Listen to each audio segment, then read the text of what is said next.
Magandang umaga po sa inyong lahat. Noong ako po ay nagtuturo pa bilang guidance counselor sa isang paaralan dito sa Metro Manila, meron po isang module ako na itinuturo sa mga bata. At ito ay tungkol sa safe and unsafe touches. Yung mga safe touches daw po are those that make you feel assured, comfortable, and secured. Halimbawa, madalas natin ginagawa, tinatapik sa balikat. Kaya mo yan. Okay lang yan. O kaya naman, shake hands. Pwede ring fist bump. Kaya minsan yung tinatapik-tapik sa pisngi, huwag naman masyadong malakas. Yung sakto lang. At kung ano-ano pa. Unsafe touches, on the other hand, are those that make you feel uncomfortable, threatened, or at times, violated. Halimbawa, bigla kang hinalikan ng taong hindi mo naman kakilala o kahit hindi mo naman ka-close. Bigla kang hinawakan somewhere, maliciously. At hindi po ba nararamdaman naman natin yan pag yung yakap ng isang tao may kasamang mali siya? Nararamdaman natin. Kaya bigla kang nasagi, sinagi ng kung saan. Minsan ginagawang biro, yung paghawak, pagtapik. But nevertheless, those are still unsafe touches. Kaya alam niyo po, indeed, there is really something deep and profound in whatever touch you may experience. At alam niyo po, alam ni Jesus ito. Jesus knew the power of a touch. Kaya po sa ating ebanghelyo na medyo mahaba po, dahil ito po ay dalawang kwento. Two healing stories. And this can be classified into two categories. The first is the person touching God, and the second one is God touching the person. May isang babae, 12 years nang dinudugo. Walang lumalapit sa kanya. Bakit? Ang dugo po kasi sa mga Hudyo ay madumi.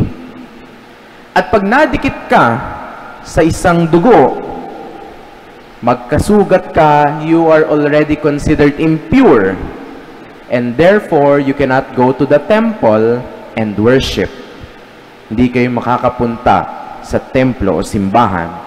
Kaya ito po yung dahilan kung bakit, kung naalala nyo yung parable of the Good Samaritan, yung may nakahandusay na lalaki, binugbog, puno ng sugat.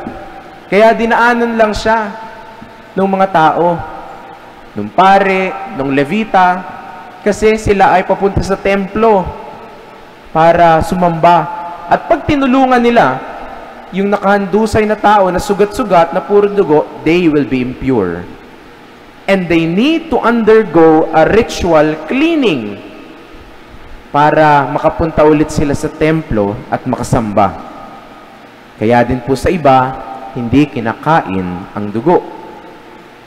Dahil ito ay considered as impure.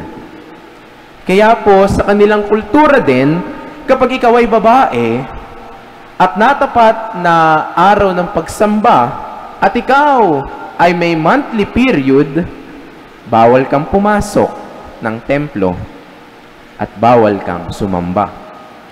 In their eyes and tradition, you are impure and contaminated.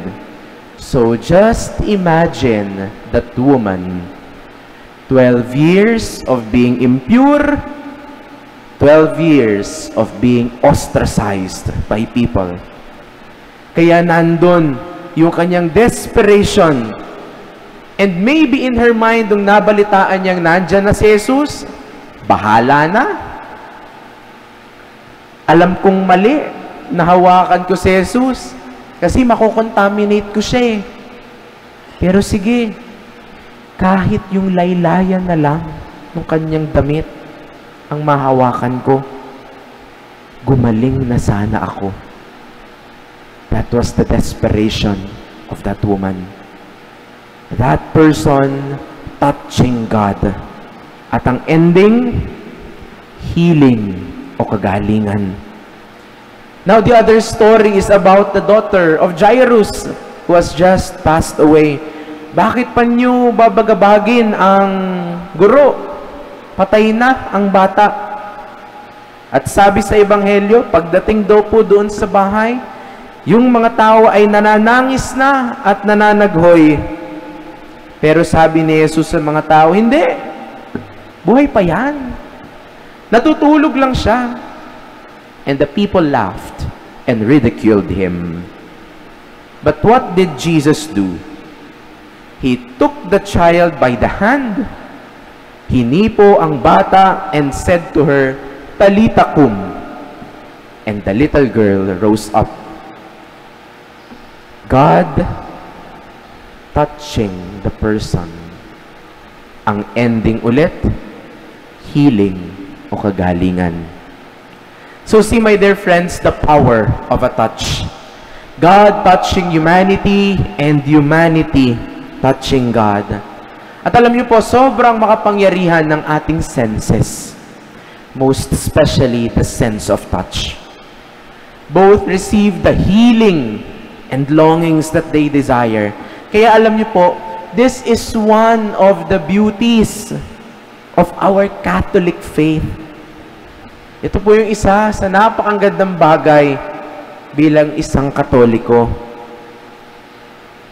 Our faith is mostly about senses, about feelings, about touch.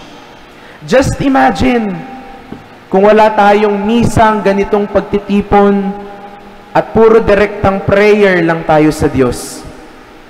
Just imagine kung pagpasok nyo sa simbahan, wala kayo nakikitang imahe, kahit ano, walang crucifix, siguro napakahirap magdasal. Ang ginagawa na nga natin, usually matapos magdasal, umahawak pa tayo sa mga santo, hindi po ba? Kaya yung akala ng ibang mga relihiyon, sinasamba natin, pero alam naman nating hindi. Those images are only representations of what they really symbolize in heaven. Kaya natin sila ginagamit para matulungan tayo sa ating pananalangin at sa ating spiritual life. Just take for example the feast of the Nazarene, the Black Nazarene. Lahat ng tao nagkakagulo, makita lang, mahawakan ang itim na Nazareno. Imagine kung wala tayong worship, liturgies, and other sacraments. And so, dear brothers and sisters, always pray for the grace of healing and miracle through the power of a touch. Never grow tired of touching God whenever you have problems. Pag nandun na tayo sa point of desperation, katulad ng babae sa Ebanghelyo, don't be afraid to touch God. Humingi ng tulong, kumapit, humawak sa Kanya.